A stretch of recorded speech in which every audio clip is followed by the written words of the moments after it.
हैं, इनकी गिरफ्तारी के लिए मैं कौमी सलामती के इदारों को और जनाब आर्मी चीफ को 48 घंटे का टाइम देना चाहता हूं।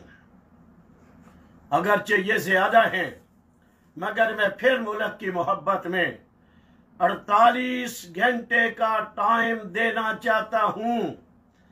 48 घंटों के अंदर आसिफ रजा अलवी, लाहौर में प्रेस कॉन्फ्रेंस करने वाले गुस्ताख लानती, और आज कराची में गुस्ताखी करने वाले इन मलऊनों को अगर 48 घंटों के अंदर गिरफ्तार न किया गया और 24 चैनल जिसके भी नशर की गई उसको अगर बैन न किया गया, और मैं मुखातब हूं पैमरा के जिम्मेदारों से, वो कहां सोए हुए हैं, कब बेदार होंगे जब मुल्क को आग लग जाएगी।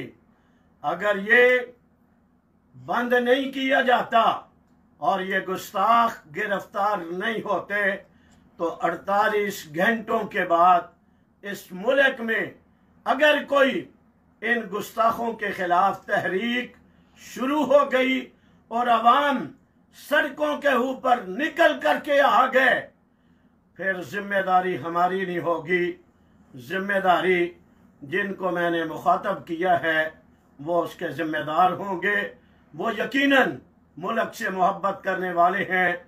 मैं उन्हीं से उम्मीद रखूंगा, वही हरकत में आएंगे, वही बेदारी दिखाएंगे, और ये गुस्ताखाने असहाबे रसूल, गुस्ताखाने अहले बैत और पाकिस्तान के दुश्मन, इनको 48 घंटों के अंदर गिरफ्तार होना चाहिए। मैं उम्मीद रखूंगा मुहिब्बे वतन पाकिस्तानी और इस्लाम, सहाबाए किराम से मोहब्बत करने वाले इदारों के जिम्मेदारान मेरी बात के ऊपर ज़रूर इन चीज़ों का नोटिस लेंगे। अस्सलामु अलैकुम वरहमतुल्लाहि वबरकातुहू।